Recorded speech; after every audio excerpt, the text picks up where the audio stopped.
My younger sister told the room she was pregnant with my husband's baby while my mother was passing around deviled eggs. There are moments when your brain splits in two. One half keeps smiling because 30 people are watching. The other half starts counting exits. If you've ever been blindsided at your own family's table, stay with me. Like, comment, subscribe if you need to. Because what happened that night didn't end with shouting. It ended with strategy. My name is Eleanor Ellie Hartwell. I'm 31 years old, a published novelist with 3 mid-list thrillers under contract with Lake and Pine Press in New York.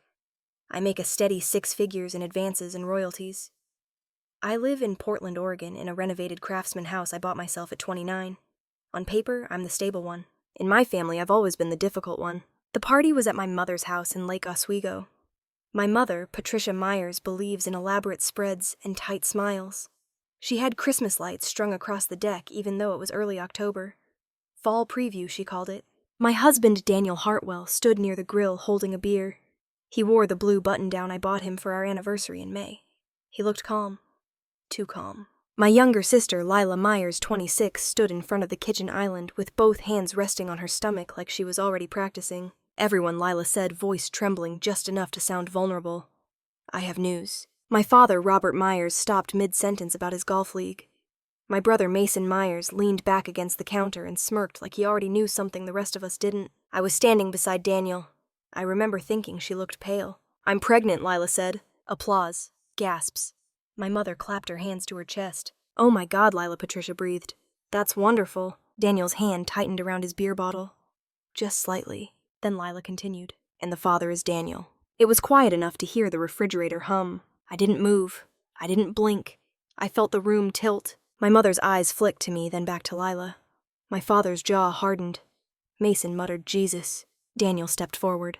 Ellie. I held up my hand without looking at him. How far along, I asked Lila. 8 weeks, she said softly. 8 weeks. 8 weeks ago, Daniel and I were at my publisher's office in Manhattan, celebrating the option of my second novel for streaming. 8 weeks ago, Lila had stayed at our house between leases. The math wasn't complicated. Patricia cleared her throat. Ellie, sweetheart, let's just talk privately. No, I said calmly. We can talk here. Because humiliation prefers witnesses. Daniel ran a hand through his hair. It wasn't planned. That sentence does a lot of work for cowards. Lila looked down, tears sliding perfectly down her cheeks. We didn't mean to hurt you. My father stepped in. This is a mistake that happened.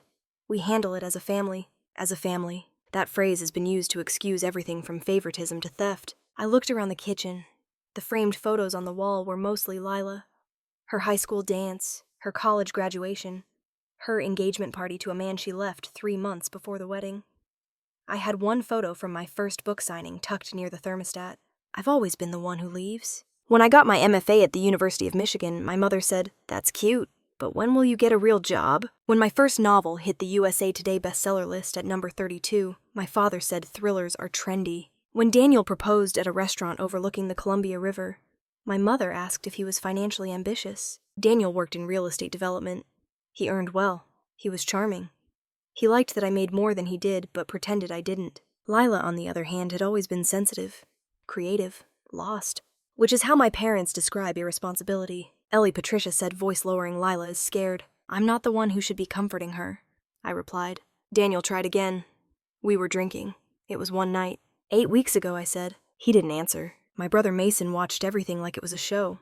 So what now, he asked. That's when I realized something. They were already thinking in terms of damage control, not betrayal, not injustice, just logistics. My father spoke slowly. Daniel, are you willing to do the right thing? The right thing. It sounded rehearsed. Daniel swallowed. I don't know what that is yet. Lila started crying harder. I don't want to be alone. My mother wrapped an arm around her. You won't be. I noticed she didn't look at me when she said it. Ellie, Patricia said, finally turning toward me. You've always been strong. There it was. The quiet reassignment. You're strong.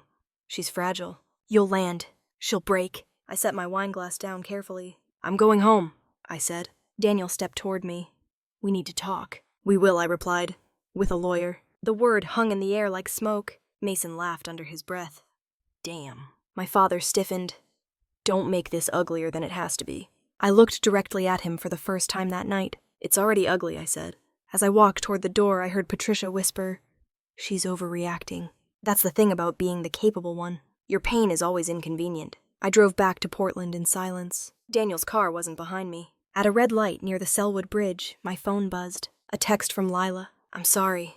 I didn't know how to tell you." I stared at the screen. There are a lot of ways to tell someone something. A family party isn't an accident. I didn't respond. When I pulled into our driveway, the porch light was still on. The house looked the same. Hydrangeas along the fence. My manuscript notes spread across the dining table inside. But something had shifted permanently. Not because my husband cheated. Not even because my sister betrayed me. But because the room had already decided I would be the one to absorb it quietly. They expected me to write it off as tragedy. They didn't know I'd document everything. And what happened next wasn't loud. It was deliberate. Because the next morning I called a divorce attorney named Claudia Rios. And that call was the first real sentence in the story they never saw coming. Claudia Rios answered on the second ring. "Rios family law," she said. Calm, efficient. "My name is Eleanor Hartwell," I said. "I need to file for divorce." There was no tremor in my voice. I noticed that. "Grounds?" she asked. "Oregon is no fault," I replied automatically. I'd researched it at 3 a.m. "Irreconcilable differences." "Children?" she asked. "No." "Joint property?" "Yes." "Come in at 2, she said. "Bring tax returns, bank statements, mortgage paperwork." I had all of it in a locked file cabinet in my office. I've always kept records. Writers understand the power of documentation. When I hung up, I stood in my kitchen and looked at the framed photo of Daniel and me at Cannon Beach. It was windy that day. He'd been laughing at something I'd said. I remembered feeling chosen. Now I felt audited. Daniel came home around 10:30 that morning. He didn't knock. He didn't call first. He looked exhausted. "We need to talk," he said. "I agree," I replied. "I have an appointment at 2 with Claudia Rios." His shoulders stiffened. "You already called a lawyer?" "Yes. It's been 12 hours. "It's been 8 weeks, I said. He ran a hand over his face. "Ellie, I made a mistake. You made a decision. It was one night. It was my sister." He didn't argue that part. He walked into the living room like he still lived there comfortably, which technically he did. "Lila's scared," he said quietly. There it was again. "She's pregnant," he continued. "She's alone." "She wasn't alone 8 weeks ago," I said. He looked at me like I was being unfair. "You've been distant," he added. I almost laughed. "I was on deadline," I said. "You knew that." My third novel, The Quiet Margin, was due October 15th. Advance payment $185,000, half paid on signing, half on delivery. I had written 72,000 words in 6 weeks. "Your books are always first," Daniel said. "They're my job." "They're your escape," he shot back. I studied him. "You're deflecting," I said. He looked tired, cornered. "I didn't plan this," he repeated. "I know," I said. He blinked. "I know you didn't plan it," I continued. "You don't plan consequences. That's the pattern." Silence. He sat down on the couch like he was bracing for impact. "What do you want?" he asked. "I want you to move out," I said. He stared at me. "That's my house too." "No," I replied. "It's not." We bought the house 2 years ago. I put down $160,000 from my book advance. Daniel contributed $40,000. The mortgage was in both our names, but the majority of the equity was mine. "We'll divide assets legally," I said. "You can't afford this house alone." "You're not being reasonable." "I'm being precise." He stood up suddenly. "So that's it. You're throwing away 6 years. You threw them away," I said. The words were clean. No volume, no tears. He left around noon with a duffel bag and a laptop. He said he was staying at his friend Aaron's apartment in Beaverton. At 1:30, my mother called. Ellie Patricia began carefully. "Daniel is devastated." "That's unfortunate. Lila didn't mean for it to happen like this." "How did she mean for it to happen?" I asked. "She was going to tell you privately, at a different party," Patricia sighed. "Don't be cruel." "Cruel." I looked around my kitchen again. "I'm filing for divorce," I said. Silence on the other end. "You can't rush this," she said finally. "I can. Think about the baby." I let that sit between us. "That's not my baby," I said. "She's your sister. She's my sister who slept with my husband. She's always been fragile." There it was again. Fragile. I had been strong since I was 12. When my grandmother died and my mother stayed in bed for a week, I packed my own lunches. When my father forgot my birthday at 17 because he was traveling for work, I didn't remind him. When Lila dropped out of her marketing program sophomore year, my parents paid for her to find herself in Bali for 6 months. I paid my own student loans. Strong means you don't get protected. "I won't fund fragility," I said calmly. Patricia's voice cooled. "So this is revenge." "No," I said. "This is consequence." She hung up. At 2 p.m., I sat across from Claudia Rios in her downtown Portland office.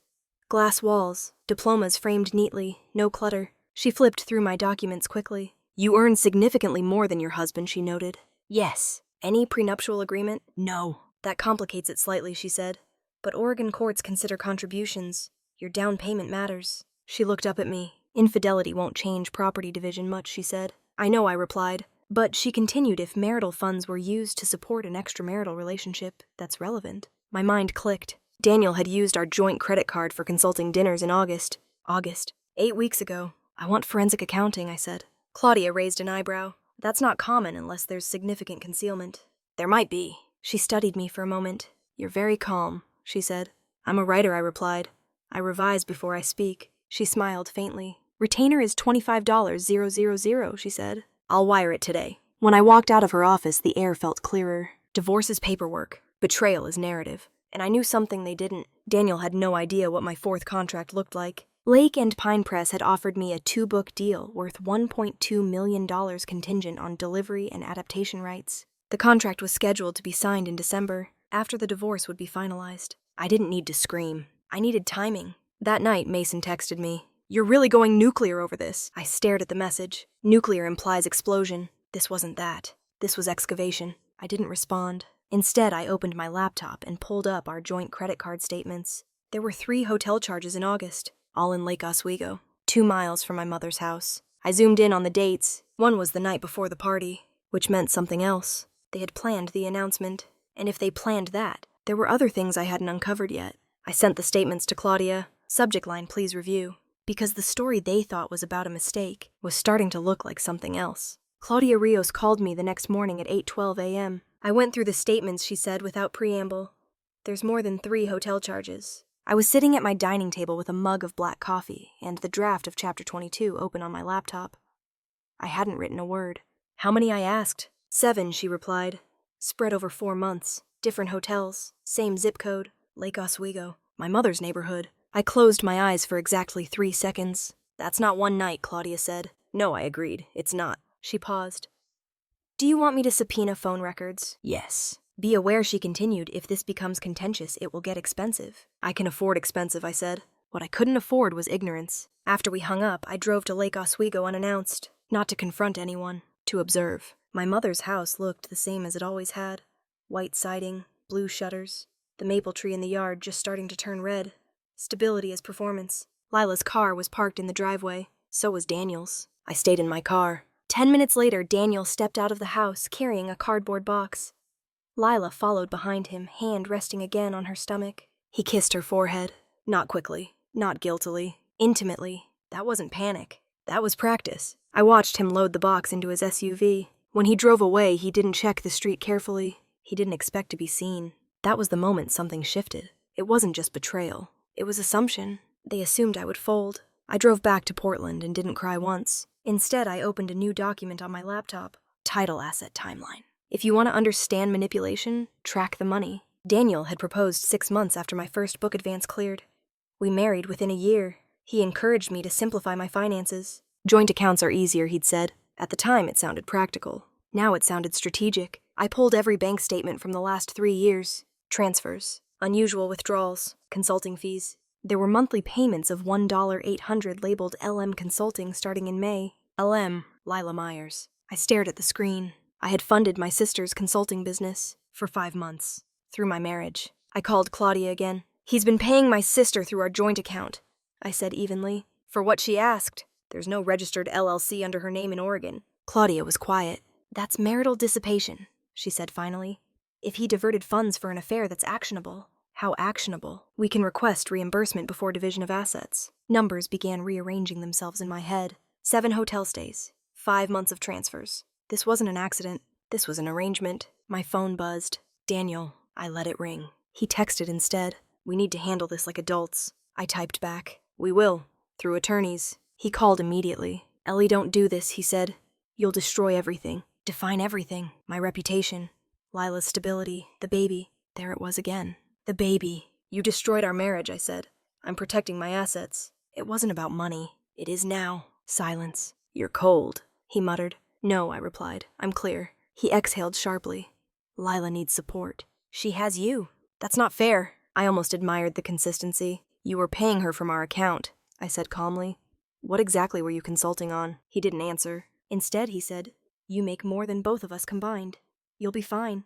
That sentence told me everything. They saw my success as surplus. Excess. Available. You miscalculated, I said quietly, and I hung up. That afternoon, my editor, Karen Whitmore, called from New York. How's the draft, she asked cheerfully. Delivering in 10 days, I replied. You sound different, she said. Personal situation, I answered. Anything that will affect December's contract. No, I said firmly, it won't. That was the truth. In fact, it would strengthen it. Because revenge, when done correctly, doesn't interrupt productivity. It sharpens it. Later that evening, my father, Robert Myers, called. I heard you hired a lawyer, he said without greeting. Yes. You're embarrassing the family. By divorcing my husband, who impregnated my sister, you're making it public. No, I said. I'm making it legal. He sighed like I was the unreasonable one. Lila is carrying a child, he said.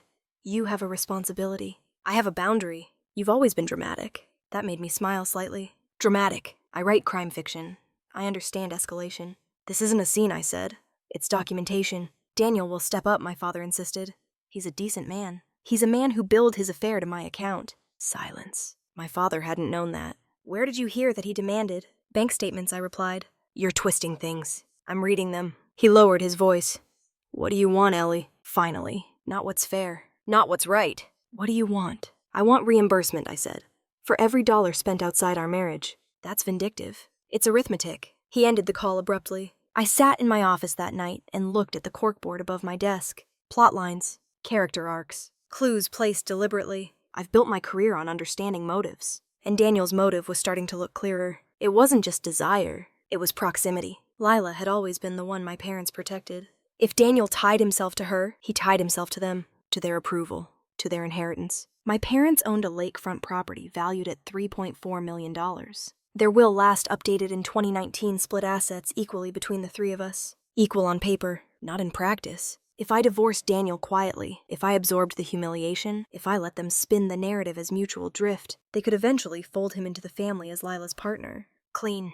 Contained. But if I litigated financial misconduct, if discovery revealed months of transfers and concealment, if depositions became necessary, it would enter public record. And my father cared about one thing above all else. Reputation. The next morning, Claudia emailed me. Phone records obtained. Attached were call logs between Daniel and Lila. Hundreds of entries. Starting in March. 4 months before the one night, which meant something else entirely. The affair began before Lila moved in. Before the hotel charges. Before the announcement. It wasn't spontaneous. It was sustained. I leaned back in my chair and stared at the ceiling. This wasn't chaos. It was construction. And if they built it quietly, I would dismantle it publicly. Not with yelling. Not with scandal. With subpoenas. Because in Oregon, financial discovery is mandatory in contested divorce. And Daniel had no idea how detailed that process could become.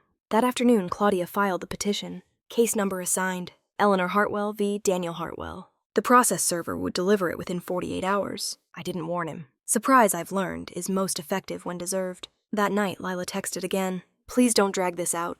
We're trying to do the right thing. I looked at the message for a long time. The right thing. They were using the same language my father had. Which meant they were aligned. Which meant this wasn't just betrayal. It was consolidation. I typed a single reply. Define right. She didn't answer. And that silence told me more than any confession ever could. Daniel was served at 9:17 a.m. on a Wednesday. I know the exact time because Claudia Rios texted me a copy of the proof of service with a timestamp. He called me at 9:24. What the hell, Ellie, he said, voice tight. No greeting. It's standard procedure, I replied, sitting at my desk with my manuscript open. Word count 91,304. You had me served at Aaron's office, he snapped. In front of people. That's the address you gave as your residence. You're humiliating me. I'm formalizing the end of a marriage, I said. He lowered his voice. We could have handled this privately. We still can, I replied. Sign the reimbursement agreement. Silence. Claudia had drafted the preliminary demand the night before. Reimbursement of $32,740 in documented marital funds spent on hotels transfers labeled LM Consulting and restaurant charges linked to the affair, plus legal fees. Daniel exhaled sharply. You're turning this into revenge. I paused. No, I said. I'm turning it into consequence. He laughed without humor. You make more money than I ever will. Why are you squeezing me? Because it wasn't yours to give away. He didn't answer. You have 10 days, I added. After that, we proceed with full financial discovery. Discovery for what he asked. For everything. And that word landed exactly where it needed to. I ended the call. The next move came from my mother. Patricia showed up at my house unannounced that afternoon. She wore a cream cardigan and the expression she uses at funerals. Controlled grief. I won't stay long, she'd said, stepping inside without waiting for permission. I let her. She walked through my living room, slowly taking in the shelves of hardcover editions of my books, the framed reviews, the check from Lake and Pine I'd mounted after my first six-figure advance. "You've done well," she said quietly. "Yes." She turned to me. "Why are you escalating this?" "I'm not escalating," I replied. "I'm responding." She clasped her hands together. "Lila is under tremendous stress." "I imagine she is. She says Daniel feels cornered." "He should." Patricia's jaw tightened. "If this becomes public record, it will follow her." "It will follow him too," I said. "She's carrying a child, and I was carrying a marriage." Her lips pressed thin. "You've always been rigid," she said. "Unable to forgive." "I haven't been offered an apology," I replied. "That's not the point." "It is," I said calmly. "It's exactly the point." She looked at me like she was trying to recalibrate. "You're the stable one," she said. "You don't need to destroy them to prove something." I studied her. "This isn't about proving anything I said. It's about protecting what's mine." She lowered her voice. "Your father is very upset." "About what?" "About the optics." "Of course. He's worried people will talk. They already are." Patricia moved closer to me. "If you withdraw the demand for reimbursement," she said carefully, "your father is willing to reconsider certain arrangements." I felt something inside me go still. "Define arrangements." She hesitated. "The lake house. My parents' lakefront property in Coeur d'Alene, Idaho. Appraised at $3.4 million. We were discussing adjusting the will," she said. I didn't react. "You're threatening to disinherit me," I said. "I'm saying your father feels betrayed." I almost admired the inversion. "They feel betrayed," I repeated. "You're tearing the family apart." I didn't sleep with my sister's husband. Her composure cracked slightly. "You're being dramatic," she whispered. There it was again. Dramatic. My entire life reduced to tone. "You want me to sacrifice $32,740, so Daniel and Lila can build a narrative where this was mutual drift," I said quietly. "And in exchange, you'll maybe not remove me from the will." Patricia didn't deny it. "You always cared more about independence than legacy," she said. "Yes," I replied. "Then why fight over money?" "'Cause it's not about money," I said. She looked confused. "It's about record," I continued. "If I let this go quietly, the story becomes that I was cold. That Daniel found comfort elsewhere. That Lila fell in love unexpectedly. I become the villain." "You're not a villain." "Not yet," I said. She stared at me. "You would really risk your inheritance over pride?" she asked. I held her gaze. "I'd risk it over truth." She left without hugging me. That evening, Mason called. "You're pushing Dad too far," he said. "I'm asking for reimbursement," I replied. "You know he'll side with Lila. I assume he already has." Mason sighed. "You don't have to scorch earth." "I'm not scorching," I said. "I'm documenting." He was quiet for a moment. "Daniel says you're planning to subpoena Dad's financials." "I'm not," I said. "Unless he inserts himself into the case." "Good," Mason muttered. "Because if you drag the family business into this, why would that matter?" I asked softly. Silence. "What family business?" I added. Mason swore under his breath. I didn't say anything. Finally, he said Dad transferred some real estate holdings into an LLC last year. "When does it matter?" "It might," I said. He hung up. I sat very still. Transfers, LLCs, adjusted wills. The timing aligned too neatly. If my father was restructuring assets, if Daniel was embedding himself with Lila, if my removal from the will was being floated as leverage, then this wasn't just personal betrayal. It was strategic consolidation. I called Claudia again. Hypothetically, I said, if my parents adjusted their will in retaliation for litigation, is that contestable? In Oregon, they can revise their will anytime, she said. But if coercion or undue influence is involved, that's different. And if marital funds were transferred to a third party who then influenced estate planning. She paused. "That's complex," she said carefully. "But interesting." I stared out my office window at the gray Portland sky. Interesting. That was the word editors use before they buy a book. I didn't need my parents' inheritance. I earned my own. But if they thought they could weaponize it to silence me, they misjudged their audience. Because silence is what allowed this to grow. That night, Daniel sent another message. "Let's settle. No discovery. I'll pay $15K. I stared at the number. "Less than half," I replied. $32,740 plus fees. Non-negotiable. He didn't respond immediately. Instead, an hour later, Lila texted, "If you bankrupt him, you bankrupt me." I typed back, "That's not my responsibility." She replied instantly, "You're cruel." I set my phone down. Cruel, dramatic, cold. They had a vocabulary for me, but none for themselves. The next morning, Claudia forwarded me something new. Daniel's attorney had responded. They were contesting the dissipation claim. They argued that the transfers to LM Consulting were legitimate business expenses. Claudia added a note. "We'll need proof LM Consulting didn't exist." I smiled faintly, because I already had it. The Oregon Secretary of State's registry showed no business under Lila's name. But what I hadn't checked yet was Idaho. where my parents' lake house sat. And if LM Consulting was registered there under someone else's name, then this wasn't just an affair funded by my marriage. It was something bigger. I opened a new browser window and started searching. I found LM Consulting registered in Idaho, not under Lila Myers, under Robert Myers. My father, filed 9 months ago. Business description, marketing advisory services. Principal address, the lake house in Coeur d'Alene. I stared at the screen for a long time. 9 months ago. That was 4 months before Lila moved into my house. 5 months before the first hotel charge. 3 months before Daniel proposed we simplify our finances. This wasn't improvisation. It was infrastructure. If you're listening to this thinking no family would coordinate like that, stay with me. Family drama isn't loud at first. It's quiet. It's paperwork. It's a signature filed on a Tuesday afternoon. I forwarded the registry filing to Claudia Rios with a single line. LM Consulting exists. Under my father. Her reply came 20 minutes later. That changes things. We scheduled a call immediately. If your father owns the LLC receiving marital funds, Claudia said, and your husband labeled those transfers as consulting expenses tied to that LLC, then we have a third-party enrichment issue. In English, I asked. It suggests Daniel wasn't just supporting your sister, she said. He was transferring money to your father. Silence filled my office. Why would my father need Daniel's money, I asked. Maybe he didn't, Claudia replied. Maybe it wasn't about the amount. Maybe it was about positioning.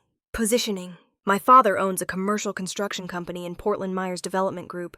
Mid-sized, regional contracts. He's been trying to expand into residential luxury markets for years. Daniel works in real estate development. I leaned back in my chair slowly. If Daniel aligned himself with Lila, if Lila aligned herself with my parents, if my father aligned Daniel with his company, then this wasn't just an affair. It was succession planning. You think they were integrating Daniel into the family business, I asked? I think we should subpoena corporate communication, Claudia said calmly. Subpoena. The word felt precise. We filed a motion for expanded discovery that afternoon. Daniel's attorney objected immediately. They claimed harassment. We requested email correspondence between Daniel Hartwell and Robert Myers regarding LM Consulting and any business partnership discussions within the last 12 months. The court scheduled a preliminary hearing, which meant one thing. Public record. That evening, my father called. You went too far, Robert Myers said without greeting. Did I asked. You subpoenaed my business. I requested information. This is family. It stopped being family when you incorporated my sister's affair. His breathing changed. You're paranoid. I'm thorough. LM Consulting is legitimate. For what I asked. Marketing. For whom? He didn't answer. You're trying to damage my company, he accused. I'm trying to understand why marital funds were routed through your LLC. Silence. You don't have proof, he said finally. Not yet. That word hung between us. You've always resented Lila, he added. No, I replied evenly. I've resented favoritism. You're destroying her stability. She destroyed mine. She's pregnant. And I was married. He exhaled sharply. If you continue this, I will revise the will. There it was. Explicit. Do what you need to, I said. You think you don't care about inheritance, he continued. But when I cut you out completely, you'll feel it. I paused. Dad, I said quietly, I make more from one book contract than you're offering to withhold. He didn't respond. I don't need your estate, I added. But I won't let you weaponize it. He hung up. The next morning, Daniel showed up at my house again. He looked thinner. We need to talk before this hearing, he said. We have attorneys, I replied. This is spiraling. It was structured, I corrected. He stared at me. You think this was a conspiracy? I think you filed consulting payments through my father's LLC. It was legitimate, he insisted. For what service? Marketing advice. For what project? He hesitated. Potential partnership, he said. With whom? With your dad. So you were negotiating business integration while sleeping with my sister. He didn't deny it. You were distant, he repeated weakly. I almost admired the persistence of that narrative. You were planning to join my father's company, I said calmly. You thought aligning with Lila would smooth that transition. That's not how it started. How did it start, I asked. He didn't answer. I'm not dragging you to court to punish you, I said. I'm dragging you to court because you lied. He lowered his voice. If this goes public, it hurts everyone. Yes, I said. It does. That was the point. Because shame thrives in secrecy. 2 days later, we sat in Multnomah County Circuit Court for the preliminary hearing. The courtroom smelled faintly of paper and disinfectant. Judge Ellen Whitaker presided. No relation. Gray hair. Sharp eyes. Daniel sat beside his attorney. Lila wasn't present. My father was. That surprised me. He sat in the second row, arms crossed, expression tight. Claudia presented our argument concisely. Your Honor, marital funds were transferred to an LLC owned by respondent's father-in-law. We seek discovery to determine whether these funds were misrepresented as business expenses. Daniel's attorney argued overreach. Judge Whitaker looked at Daniel directly. Were funds transferred to LM Consulting, she asked. Yes, he said. Is LM Consulting owned by your father-in-law? Yes. Then the request for discovery is reasonable. Gavel. Granted. I didn't look at my father, but I felt the shift in the room. After the hearing, he approached me in the hallway. You think this makes you powerful? He asked quietly. No, I replied. It makes me informed. You're humiliating your sister. She humiliated me first. He leaned closer. You're burning bridges you'll regret. I held his gaze. I'm building different ones. He shook his head like I was a stranger. Maybe I was. That night, my editor, Karen Whitmore, called again. Streaming platform is fast-tracking your option, she said. They want to close before December. That's good, I replied. Anything we should know legally, she asked. No, I said. Nothing that affects delivery. She laughed lightly. You're unflappable. No, I was focused. Because real revenge isn't explosive. It's patient. And the discovery deadline was 14 days away. If Daniel's emails revealed coordination with my father about succession planning, if depositions forced my parents under oath, if financial trails connected inheritance leverage to marital misconduct, then the narrative would shift permanently. Not because I screamed, but because I documented. And for the first time since the party in my mother's kitchen, I wasn't reacting. I was directing. 14 days. That's how long they had before the truth left the family and entered the record. And once it did, there would be no rewriting it. 14 days later, Daniel sat across from Claudia Rios in a beige conference room on the 12th floor of a downtown Portland office building and swore to tell the truth. Depositions don't look dramatic. There's no jury, no raised voices, just fluorescent lighting, a court reporter, and a clock that doesn't move fast enough. I wasn't required to attend. I went anyway, not to intimidate him, to observe. Daniel wore a navy suit I'd never seen before. Probably borrowed confidence. Claudia started simple. Mr. Hartwell, when did you begin transferring funds to LM Consulting? Mayhe replied. Of this year. Yes. For what purpose? Marketing consultation related to potential residential development projects. With whom? With Robert Myers. My father's name hung in the air like a signature. Was LM Consulting owned by Robert Myers at the time of transfer? Claudia asked. Yes. Did your wife, Eleanor Hartwell, consent to these transfers? Daniel shifted slightly in his chair. No. Were these funds drawn from a joint marital account? Yes. Claudia nodded once. Did you disclose to your wife that you were in a romantic relationship with her sister during this time? Silence. The court reporter glanced up briefly. No, Daniel said. Why not? I didn't want to hurt her. That was almost poetic. You were already hurting her, Claudia replied evenly. His attorney objected to tone. Overruled. Claudia leaned back. Were you in discussions with Robert Myers about joining Myers Development Group? Yes. Prior to the pregnancy? Yes. Prior to the announcement at the family gathering? Yes. There it was. Structure. Was it your understanding that aligning personally with Lila Myers would strengthen your professional position within the Myers family business? Daniel hesitated. That wasn't the reason, he said carefully. Was it a factor? Claudia pressed. Another pause. Yes. The word landed quietly. Factor. That's how men describe strategy when they don't want to call it intention. I didn't move. I didn't blink. I simply listened. Claudia continued. Were you aware that Robert Myers was considering revising his will during this period? I heard discussions, Daniel admitted. With whom? With him. And Patricia. My mother's name spoken in deposition. The air shifted. Did you participate in conversations regarding potential inheritance adjustments contingent on your involvement in the family business? Daniel looked toward his attorney. Answer the question, Claudia said calmly. Yes, he replied. There it was. Not rumor. Not suspicion. Admission. The court reporter's keys clicked softly, each word preserved. After 2 hours, the deposition ended. Daniel avoided my eyes as he stood. In the hallway, he finally looked at me. I didn't think it would go this far, he said. That's because you thought I'd absorb it, I replied. He swallowed. You're enjoying this. I considered that. No, I said. I'm finishing it. That afternoon, Claudia called with the next update. We'll schedule depositions for Robert and Patricia Myers, she said. Do they know I asked? They will. And they did. My father called within an hour. You're dragging your mother into this, he demanded. You were in the conversations, I replied. That was hypothetical planning. You filed an LLC and accepted marital funds through it. For business. For succession. He was quiet for a moment. You're dismantling your own family, he said finally. No, I replied. I'm dismantling manipulation. You think this is revenge. It's record. He lowered his voice. If you continue, I will contest your share entirely. I almost laughed. You can, I said. I won't contest yours. Silence. You're cutting yourself off, he added. No, I replied. I'm separating. That night, Lila called for the first time since the hearing. I saw the deposition transcript, she said, voice thin. How I asked. Daniel showed me. Of course he did. He said you're trying to ruin us. I'm correcting what was done. You could have just divorced him quietly, she whispered. You could have not slept with him, I replied. She inhaled sharply. I didn't plan this. You registered LM Consulting 9 months ago. That was Dad. But you benefited. She didn't deny it. You always act superior, she said suddenly. Like you're above all of us. I act prepared, I replied. You think you're better because you make more money. I think I don't need to trade my integrity for approval. Silence. You'll regret this, she said finally. Maybe, I replied. But not for the reasons you think. She hung up. 2 days later, my father and mother sat in the same conference room Daniel had occupied. Robert Myers looked composed. Patricia looked brittle. Claudia began gently. Mr. Myers, did you register LM Consulting in January? Yes. For what purpose? Potential marketing advisory services. Did LM Consulting provide services to Daniel Hartwell? Yes. What services? Strategic planning. For which projects? He hesitated. Exploratory. Claudia nodded.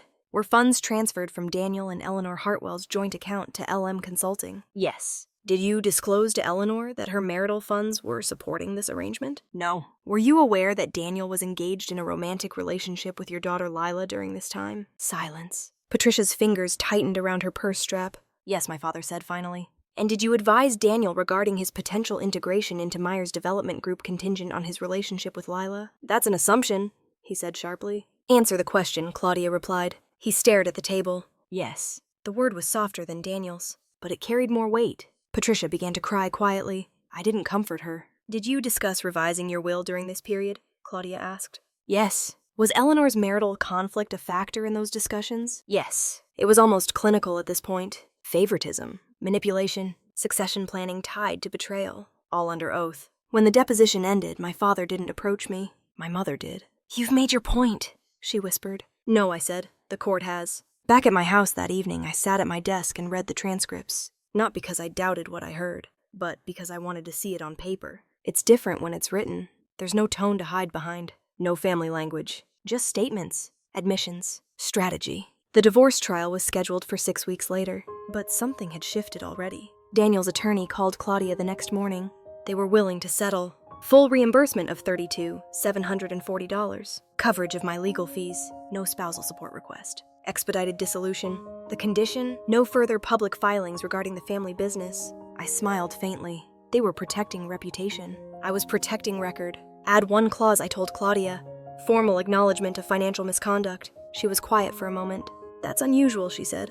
It's necessary, I replied, because money can be repaid.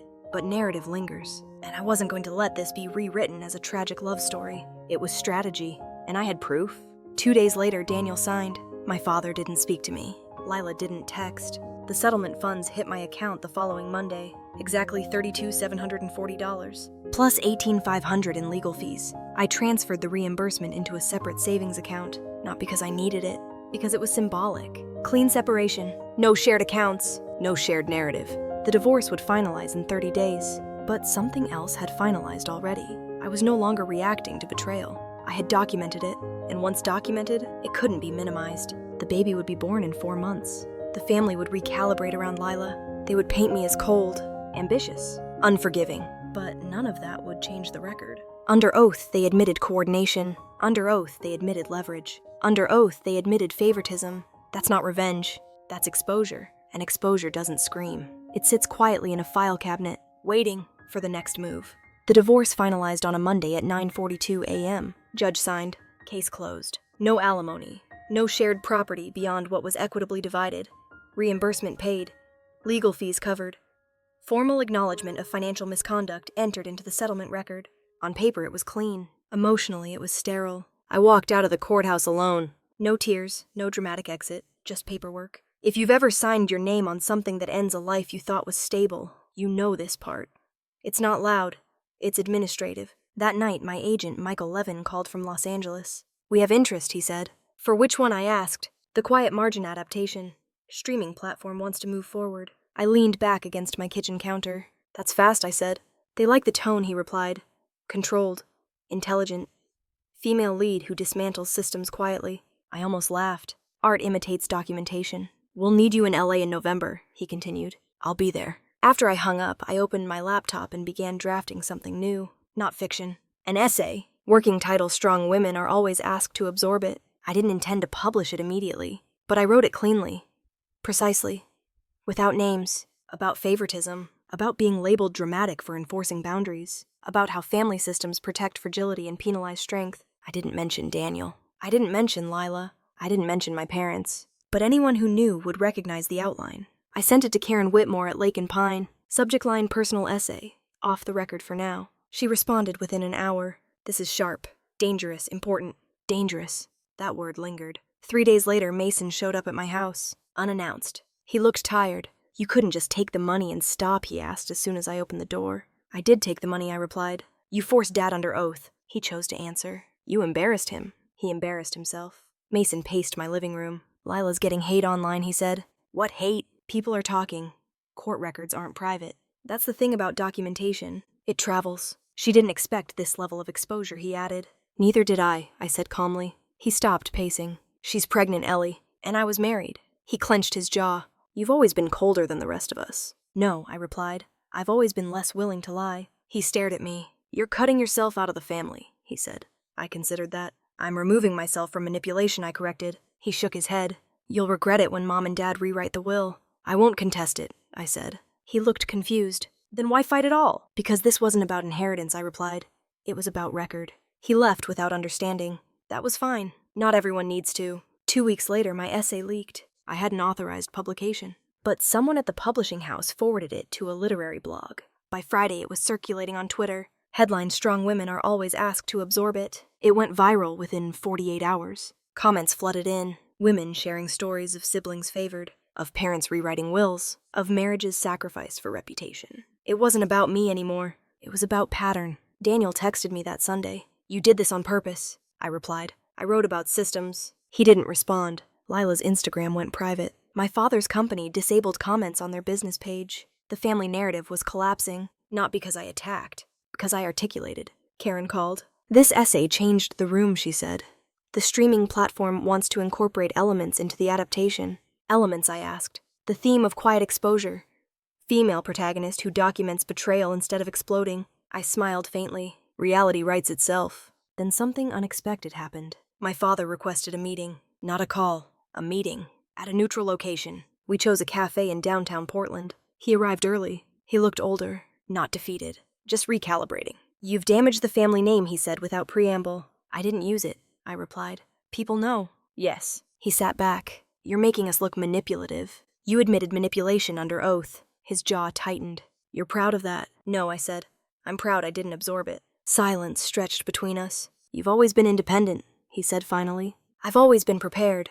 You didn't have to expose everything. Yes, I did. He studied me. Lila feels attacked. She feels consequences. She's carrying a child, and I carried a marriage. He looked down at his coffee. You think you're above this family now? No, I said quietly. I think I'm outside it. That landed differently. You'd really walk away, he asked. Yes. Over pride, over boundaries. He exhaled slowly. You've changed. No, I replied. I've clarified. We sat there for a long moment. He didn't apologize. I didn't ask. Finally, he said, the will has been updated.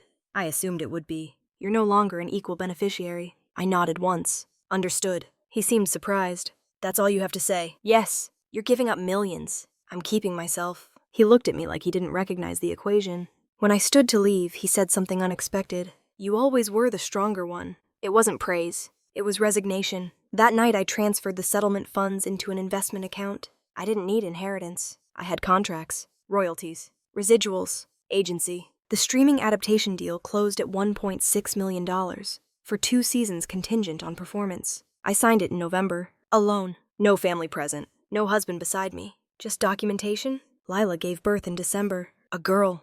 They named her Grace. My mother sent a photo. I didn't respond. Not out of cruelty. Out of separation. Some cycles need distance. The essay was published officially in January. Lake and Pine included it in an anthology on modern family dynamics. It reached audiences my novels never had, and the narrative shifted permanently. Not because I screamed, not because I sued for more, because I refused to be rewritten as the villain. The divorce closed the marriage. The depositions closed the manipulation. The will closed the inheritance. But something else had opened. Autonomy. And autonomy doesn't need applause. It needs maintenance. In February, Daniel sent one final message. I never meant to hurt you. I read it once, then deleted it. Intent doesn't erase action. Documentation does. And the story they thought would end with me quietly stepping aside ended with them adjusting to a new reality. One where I no longer absorb anything that wasn't mine to carry. The baby will grow up. The family will recalibrate. My name won't be in their will, but it will be on book covers, contracts, credits.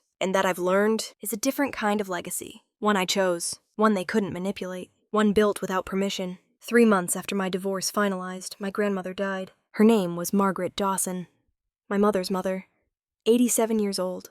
Lived alone in a 2-story craftsman in Salem, Oregon, with a rose garden she maintained herself until arthritis bent her fingers sideways. Margaret Dawson never interfered in family drama.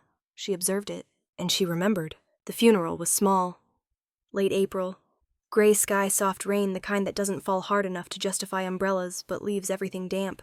I stood beside my mother, Patricia Myers, who looked thinner than she had at Christmas. My father stood on the other side of her.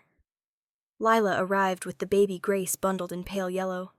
Daniel didn't come. Mason hovered near the back hands in his coat pockets. We didn't speak much. The burial was quiet. No theatrics. Margaret would have preferred it that way. Afterward, her attorney, Harold Benton, a white-haired man who had handled her affairs for 2 decades, announced that the will would be read the following Tuesday at his office. That's when the temperature shifted. My father's eyes flicked toward mine briefly. Inheritance changes posture. Tuesday came. Harold Benton's office sat above a bakery downtown. The waiting room smelled faintly of sugar and old paper. We sat in a semicircle. Harold cleared his throat. Margaret Dawson updated her will 18 months ago, he began. 18 months ago. That was before the pregnancy, before the divorce, before the essay. Interesting timing. He read methodically. Personal items distributed. Jewelry to Lila, her china set to Patricia, her grandfather clock to Mason. Then he paused. And the remainder of the estate, including the Salem property valued at approximately $1.2 million and liquid assets totaling $640,000, shall be placed into the Margaret Dawson Literary Foundation. Silence. Harold adjusted his glasses. The foundation shall fund grants for emerging women writers in the Pacific Northwest. The founding director shall be Eleanor Hartwell. Every head turned toward me. I didn't move. The board of trustees shall consist of 3 members. Eleanor Hartwell, 1 independent financial advisor selected by her, and 1 member of the Dawson family approved by majority vote. My father stiffened. This can't be correct, he said. Harold folded his hands. It is correct. She never mentioned a foundation, Patricia whispered. She discussed it with me extensively, Harold replied. Lila's face flushed. So none of us inherit anything, she asked sharply. The estate is preserved, Harold said calmly. For charitable purpose. For her favorite granddaughter's career, my father snapped. Harold looked at him evenly. Margaret's reasoning was clear. She believed Eleanor understood the value of intellectual property and financial structure. I felt the room recalibrate around me, not because I asked for this, because Margaret had planned it. She left me nothing, Lila said quietly. She left you jewelry, Harold replied. That's not the same. No, it wasn't. My father leaned forward. Is there any provision allowing amendment? No, Harold said. The trust is irrevocable. Irrevocable. I almost smiled. He looked at me directly. Did you influence this? No, I replied. He studied my face. She didn't want the estate divided into conflict, Harold added. She believed this structure prevented future manipulation. That word again. Manipulation. The meeting ended without shouting, just controlled disappointment. In the hallway, Lila approached me. You knew, she said. I didn't. She always liked you more. She liked preparedness, I replied. You're taking everything. I'm administering a foundation. It's the same thing. No, I said quietly. It's different. She looked down at Grace sleeping in her carrier. You don't even have kids, she whispered. No, I said. I have work. That sounded harsher than I intended, but I didn't retract it. My father caught up to me near the staircase. This is your revenge, he said. I didn't draft her will, but you benefit. I manage. He lowered his voice. You think this validates you. It validates structure. You'll fail at running it, he added. Then it fails publicly, I replied. And you'll enjoy that. He didn't respond, because he knew I wouldn't fail. 2 weeks later, I met with the financial advisor I selected, Denise Caldwell, a forensic accountant I trusted from prior publishing audits. We incorporated the foundation officially. Margaret Dawson Literary Foundation. Initial funding $1.84 million. Grant cycle annual. Focus women over 30 re-entering creative careers after divorce, motherhood, or systemic exclusion. Denise reviewed the bylaws carefully. You understand this will shift your public identity, she said. How? You're no longer just a novelist. You're an institutional gatekeeper. I nodded. Good.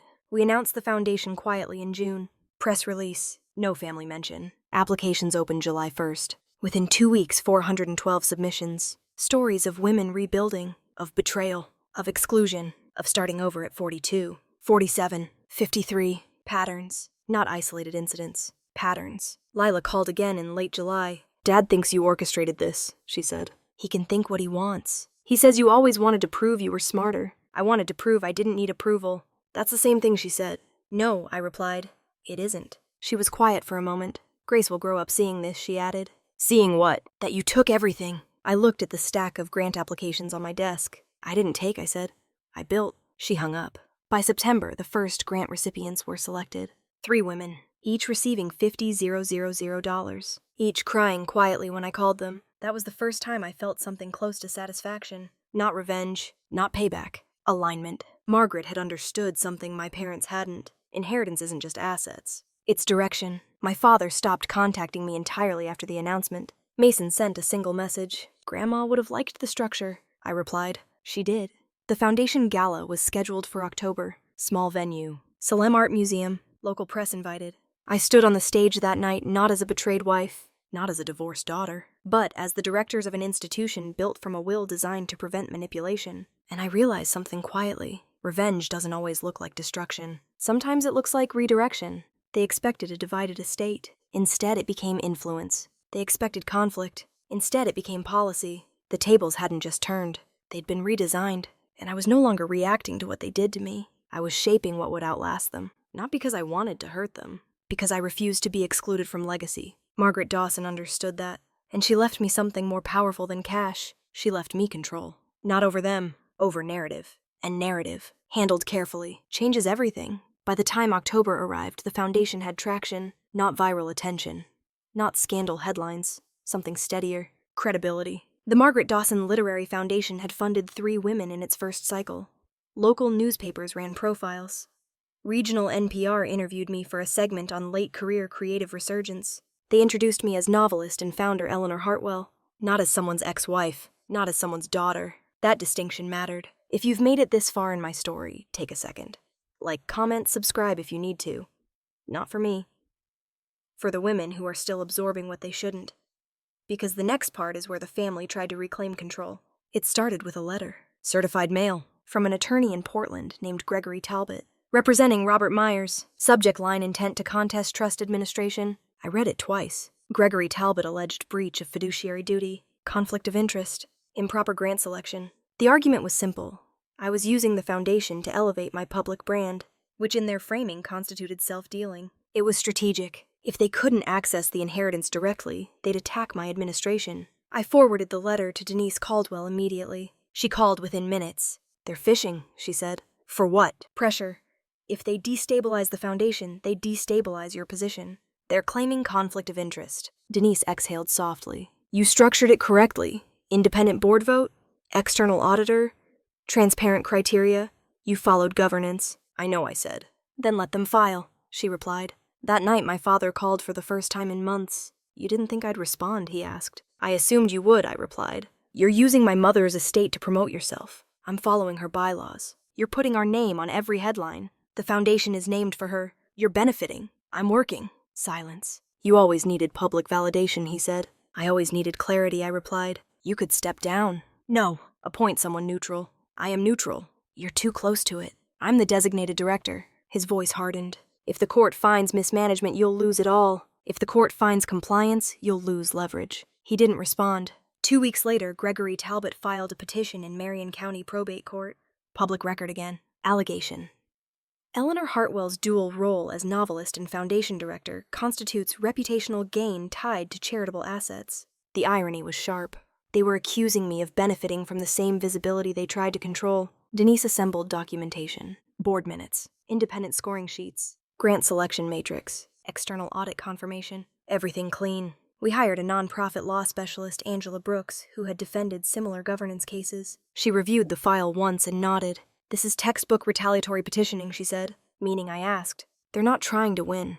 They're trying to intimidate. Will it work? She smiled faintly. Not if you remain consistent. The hearing was scheduled for November 18th. Small courtroom. No jury. Just argument. Lila called 3 days before the hearing. You can stop this, she said. Stop what? Dragging Dad through court again. He filed. You could resign. I won't. You're obsessed with control. I'm disciplined with boundaries. You're hurting Mom.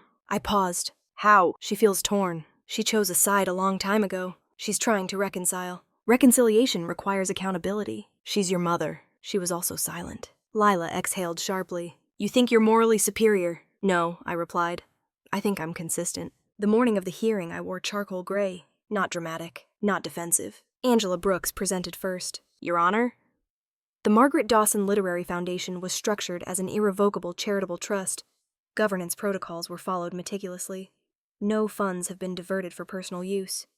Public visibility does not constitute misappropriation. Gregory Talbot argued optics. Your Honor, Miss Hartwell's recent publication and media attention have coincided with foundation announcements. This creates the appearance of self-promotion. Angela responded calmly. Appearance is not evidence. All grant decisions were independently voted.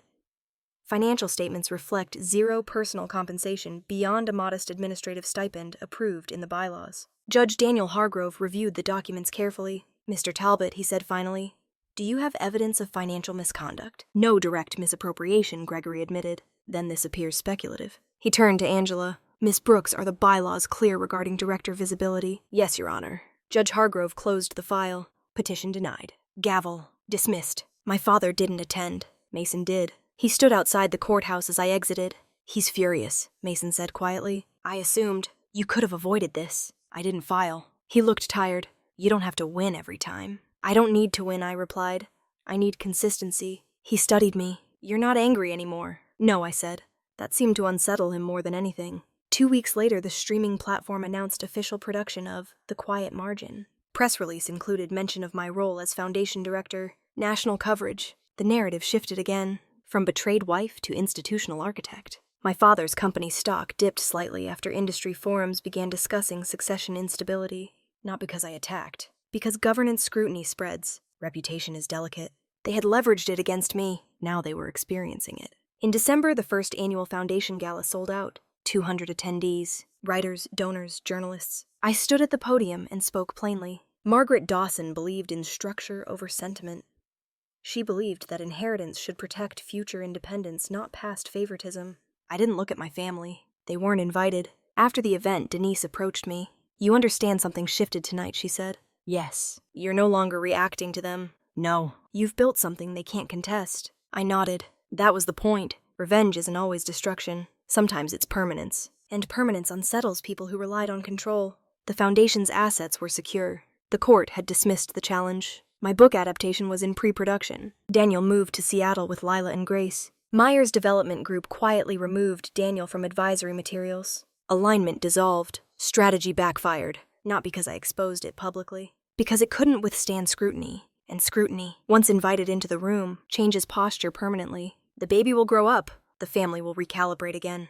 They'll tell their version. But mine is documented. Court transcripts. Foundation bylaws. Grant announcements. Contracts. Public record doesn't scream. It persists. And persistence, handled calmly, is a form of power they never anticipated. They thought I'd absorb it. Instead, I archived it, and that difference redesigned the entire outcome. The call came in January. Not from my father. Not from Lila. From someone who understood leverage. His name was Victor Langston, senior partner at an investment firm in Seattle that specialized in mid-sized regional acquisitions. I represent a client interested in Myers Development Group, he said evenly. And your name surfaced in due diligence. That got my attention. In what capacity, I asked. Governance insight, he replied. Your recent probate litigation suggests structural instability within the Myers family. Interesting phrasing. Structural instability. My relationship to that company is familial, not operational, I said carefully. Understood, Victor replied. But familial governance often affects acquisition valuation. There it was. Valuation. Are they selling, I asked. Exploring options. That meant pressure. After the failed petition, after the public scrutiny, after the removal of Daniel from advisory materials, Myers Development Group likely looked less stable than my father preferred. What are you asking of me? I said. Clarity, Victor replied. Is there risk of further litigation from your position that could affect acquisition? Direct. Professional. I appreciated that. No, I said calmly. I have no operational claim. And inheritance expectations, I have none. Silence on his end. That simplifies matters, he said. Perhaps, I replied. He paused. There may be advisory opportunities for someone with your experience in institutional governance, he added. An offer. Not overt, but intentional. I'm not interested in joining my father's company, I said. Not his, Victor clarified. Ours. That reframed the conversation. After we hung up, I sat at my desk longer than usual. Because this wasn't revenge anymore. This was leverage opportunity. If Langston Capital acquired Myers Development Group, my father would lose operational control. He'd become either a minority shareholder or an employee under contract. Power restructured. I didn't initiate it, but I understood its mechanics. That night, my mother called. "Have you heard?" Patricia asked. "Heard what?" "Your father's considering selling part of the company." "I've heard interest exists." She inhaled softly. "He's under pressure." "From market forces?" I asked. "From scrutiny," she admitted. Silence stretched. "I didn't cause market due diligence," I said. "I know." Her voice sounded different lately. Less defensive. More uncertain. "He doesn't know how to operate without control," she added. "That's not my responsibility. I'm not asking you to fix it." "Good." Because I wouldn't. 2 weeks later, Victor requested a formal meeting. Neutral ground. Seattle. Conference room overlooking Elliott Bay. He arrived with 2 analysts. "Acquisition price depends on stability," he said. "Your father's recent governance challenges lowered perceived value by approximately 8%. 8% of a mid-sized construction firm. That's millions." "Why tell me this?" I asked. "Because we anticipate pushback from within the family. Public resistance. Emotional narrative. And you think I can mitigate that? You can clarify you have no intention of contesting ownership or inheritance." I leaned back slowly. "You're asking me to publicly state that?" "Yes. In exchange, we're offering an advisory seat post-acquisition. Compensation competitive. Governance strategy oversight. Not sentimental. Not familial. Professional." I considered it. If I accepted, I'd be involved in the restructuring of the company that had once positioned Daniel for integration. The same company my father leveraged in succession conversations. Tables don't turn loudly. They pivot quietly. "I want terms in writing," I said. Victor smiled slightly. "Of course." That evening, my father called again. "You met with Langston," he said. "Yes." "You're aligning against me." "I'm aligning with structure." "You're facilitating my loss." "I'm clarifying my neutrality." "You think you're untouchable now?" "No," I replied calmly. "I think I'm independent." He exhaled sharply. "You could refuse them." "I don't control acquisition interest." "You could decline involvement." "I might." That unsettled him more than agreement. "You've always been calculating," he said. "No," I replied. "I've always been consistent." Silence. "Do you want to see me fail?" he asked quietly. That was the first honest question he'd asked in months. "I want you to stop weaponizing control," I said. "That's not an answer." "It's the only one that matters." He didn't respond. 3 days later, Langston Capital issued a public statement. Preliminary acquisition discussions underway. Stockholders reviewing. Local business press picked it up immediately. Speculation spread. Myers Development Group at crossroads. Governance questions influence sale. My phone buzzed repeatedly. Journalists. I declined comment. Because silence can be strategic. Lila texted me that night. "You're destroying Dad," I replied. "He's selling equity." "That's not destruction. You're helping them." I'm clarifying my position. She didn't respond. A week later, I received the advisory contract. 2-year term. Governance oversight consultant. Annual compensation exceeding my initial publishing advance from 3 years ago. Not tied to performance. Tied to stability. I signed. Not out of revenge. Out of architecture. Because institutions outlast emotions. The acquisition finalized in March. Langston Capital acquired 62% controlling interest. My father retained minority stake. Operational authority shifted. Board restructured. And I took my seat as governance advisor. First board meeting. Seattle. Long oak table. New executives. Structured agenda. My father sat at the end. No longer presiding. Observing. He didn't look at me when I entered. Victor introduced me formally. Eleanor Hartwell will oversee governance compliance and institutional integrity. Integrity. The word echoed. During the meeting, my father attempted to challenge restructuring timelines. Victor redirected. Control adjustments are necessary. My father's jaw tightened. I remained silent. Not gloating. Not hostile. Present. After the meeting, he approached me in the hallway. "You won," he said quietly. "No," I replied. The market adjusted. "You could have stayed out of this." "I did stay out," I said. "Until invited." He looked tired. Older. "You think this is karma?" "No," I said calmly. "It's governance." He shook his head. "You've always needed to prove something." "Yes," I admitted. That surprised him. To myself. That ended the conversation. That night, I stood alone on the balcony of my Seattle hotel room. City lights reflecting off water. The arc was clear. Family betrayal. Documentation. Foundation. Public scrutiny. Acquisition. Not revenge in flames. Revenge in structure. They thought I'd absorb humiliation quietly. Instead, I archived it. They thought inheritance was leverage. Instead, governance was. And now, sitting at a board table that once excluded me from decision-making, I wasn't there as a daughter, or a victim, or an outsider. I was there as infrastructure. And infrastructure, built correctly, doesn't need to shout. It simply stands. Control doesn't collapse all at once. It erodes. 6 months into the Langston acquisition, Myers Development Group looked different. New compliance protocols, transparent vendor bidding, quarterly audits, no informal advisory roles, no handshake deals. Efficiency increased. Margins stabilized. And my father hated every minute of it, not because it failed, because it worked without him. I sat through 3 board meetings where he attempted to challenge minor procedural shifts. Victor Langston listened politely each time, then voted with the majority. The market doesn't negotiate emotion, it evaluates performance. By September, whispers circulated internally. Robert Myers had clashed with senior project managers over centralized reporting structures. 2 longtime supervisors resigned rather than adjust. Institutional change exposes temperament. That's something I learned in publishing, and now I was watching it in construction. One afternoon, Victor called me directly. "We may need to accelerate transition," he said. Meaning I asked, "Your father's presence is affecting morale. He's minority shareholder. He's also still CEO." There it was. Title versus function. "Do you want my assessment?" I asked. "Yes." "He won't adapt." Victor was quiet. "Then we'll initiate performance review." 3 weeks later, the board convened for an emergency session. Closed door. Agenda Item 1, Leadership Stability. I didn't speak first. Victor did. "Mr. Myers, we appreciate your founding role," he began.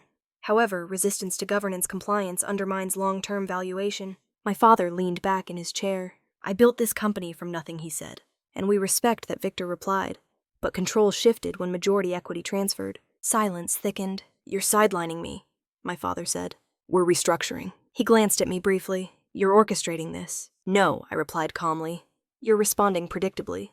That landed. He looked around the table. "You'll regret removing experience," he warned. "Experience is not immunity," Victor said evenly. The vote happened quickly. 7 in favor, 1 abstention. Robert Myers would transition to founder emeritus. Title only, no operational authority. Resignation effective in 30 days. The meeting adjourned without theatrics, but the shift was seismic. In the hallway, he stopped me. "You're proud of this," he said. "No," I replied. "I'm unsurprised. You stripped me. You transferred equity. That wasn't supposed to end like this." "What was it supposed to look like?" I asked. He didn't answer. Control rarely anticipates consequence. That evening, Patricia called. "He told me," she said softly. "Yes." "He's devastated." "I know." "You could have spoken in his defense." "No," I replied. "You're his daughter." "I'm his board advisor." She exhaled slowly. "I don't recognize this family anymore." "That's because it's no longer structured around fears," I said. Silence. "He says you're punishing him." "I'm not punishing," I replied.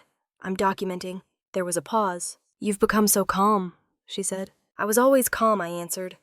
"You just preferred silence." That hurt her. I heard it. But truth isn't volume. It's precision. In October, the official press release announced leadership transition at Myers Development Group. Robert Myers stepping into advisory role. Interim CEO appointed by Langston Capital. Business publications framed it as modernization. They weren't wrong. Mason called that night. "You really let it happen," he said. "I didn't stop it," I corrected. "He's not sleeping." "That's not my responsibility." "You sound detached." "I am." He paused. "Do you feel anything?" "Yes," I said. "What?" "Relief." That surprised him. "Relief from what?" "Expectation." He didn't reply. The next week, Lila showed up at my foundation office unannounced. She looked exhausted. Grace was in daycare, she said. "I need you to stop," she said without sitting. "Stop what?" "Being everywhere. I'm not in your life. You're in the press, in the company, in the foundation. It's suffocating." I watched her carefully. "You mean you can't ignore me anymore?" Her eyes flashed. "You enjoy this." "No," I replied. "I endured it." She clenched her hands together. "Dad thinks you've been planning this since the divorce." "I've been planning independence since I was 19. She stared at me. "You could have forgiven him." He never apologized. "You don't need an apology for everything." "I do for betrayal." That word hung between us. "You're destroying the family," she whispered. "No," I said evenly. The family collapsed when loyalty was traded for leverage. She sank into the chair finally. "What do you want?" she asked. That question again. Control assumes motive. "I want boundaries," I said. "And if we can't give them, then we exist separately." Tears gathered in her eyes, but I didn't soften, because softness had been exploited before. "I thought you'd forgive me," she said. "I don't owe forgiveness to preserve comfort." She left without slamming the door. "Just quiet." By November, my father's resignation became official. He cleared out his office. Employees shook his hand politely. Institutional respect without authority. It's a humbling combination. Victor called me afterward. "Transition smoother than expected," he said. "Good. You handled yourself well. I handled structure." He laughed softly. "You're not vengeful." "No." "You're surgical." That felt closer. At the next board meeting, the interim CEO presented improved quarterly projections. Stability increased valuation. Langston Capital's stake appreciated. And I realized something calmly. Revenge would have been messy. This was clean. My father still owned shares. He still benefited financially, but control was gone. Manipulation removed. Inheritance irrelevant. The system no longer bent toward favoritism. It functioned. That night alone in my apartment, I poured a glass of wine and opened the first printed script draft of The Quiet Margin. My name on the cover, executive producer. I read the opening scene.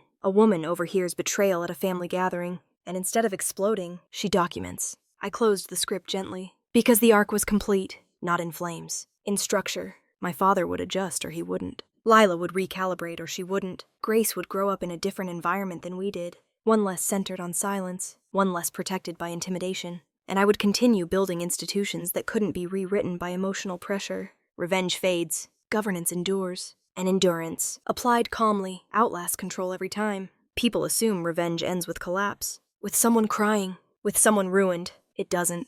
It ends with distance. The final board meeting of the year was held in mid-December. Snow along the Seattle sidewalks, early darkness pressing against the conference room windows. Robert Myers attended as founder emeritus. Title only. No vote. No authority. He sat at the far end of the table, hands folded, listening as the interim CEO presented record-high quarterly performance. Contracts secured. Compliance ratings improved. Employee retention up 9%. Numbers don't argue. They simply reflect. When the meeting adjourned, he approached me again. Not angry this time. Not defensive. Just tired. I underestimated you, he said. Yes, I replied. You could have humiliated me publicly. I didn't need to. He nodded slowly. You removed me without destroying me. That was intentional. He studied my face like he was seeing it clearly for the first time. I thought control meant protection, he said quietly. It meant leverage, I replied. He didn't dispute that. Is there anything left between us? He asked. I considered that carefully. There's history, I said. Not authority. That seemed to settle something in him. He left without asking for forgiveness. I didn't offer it. Because forgiveness without acknowledgement becomes another form of absorption. And I don't absorb anymore. Christmas came quietly that year. No invitation from my parents. No expectation. The foundation hosted a small holiday dinner instead. 3 grant recipients, Denise Caldwell, Angela Brooks, a handful of local writers. Women in their 40s and 50s who had restarted careers after divorce, after betrayal, after being excluded. They laughed loudly. They shared drafts. They compared rejection letters like battle scars. This was family too. Chosen. Structured. Voluntary. Mason sent a text that evening. Dad asked about you. I replied, I'm well. He didn't respond. That was enough. In January, the streaming adaptation of The Quiet Margin premiered. Critical reception strong. Not sensational. Intelligent. Controlled. Reviewers called the protagonist restrained. Strategic. Emotionally disciplined. They meant cold. They always do. I didn't correct them. Cold is simply heat redirected. Lila didn't attend the premiere. My mother watched from home. She sent one message afterward. You looked strong. I replied, I am. Nothing more. In February, the foundation announced expansion. 2 additional grants. Partnerships with regional universities. Sustainability secured. My father sold another small portion of his shares that spring. Not forced. Chosen. Transition complete. And somewhere in that gradual recalibration, the urgency dissolved. No more court filings. No more depositions. No more certified letters. Just distance. You might expect a reconciliation scene. A tearful conversation. An apology delivered across a kitchen table. That didn't happen. What happened was quieter. I stopped checking for it. That was the real shift. One evening in early summer, I walked through the Salem Rose Garden behind my grandmother Margaret Dawson's old house. The foundation maintained it now as part of the property's programming. The roses were trimmed, balanced, intentional. Inheritance, I've learned, isn't about who receives money. It's about who receives responsibility. I didn't inherit cash. I inherited structure, and I chose to use it. If you've stayed with this story to the end, you already understand something most people resist. Revenge doesn't require cruelty. It requires clarity. Family drama thrives in silence. Betrayal thrives in confusion. But documentation, boundaries, and consistency outlast all of it. My sister chose comfort over loyalty. My husband chose leverage over integrity. My father chose control over fairness. And I chose record over reaction. That's the difference. I'm not estranged. I'm separate. I don't hate them. I don't monitor them. I don't absorb them. The inheritance they tried to weaponize no longer matters. The will they adjusted doesn't define me. The wedding I lost doesn't define me. The parents who stayed silent don't define me. What defines me is this. When I heard betrayal in my mother's kitchen, I didn't scream. I didn't beg. I built. And once you build something that doesn't require permission, no one can exclude you from it again. If this story felt familiar, if you've ever been the one expected to absorb injustice, quietly take something from it. Not anger, not bitterness, structure, boundaries, documentation. And if you're still in the middle of your own version of this, stay steady. The tables don't have to flip. They can simply be redesigned. Like, comment, subscribe if this stayed with you. Not for drama, for clarity. Because somewhere, someone is sitting at a family gathering right now hearing something that shifts their world. And when it does, they won't need to explode. They'll need to document and then build. That's the real revenge. Quiet, permanent, untouchable.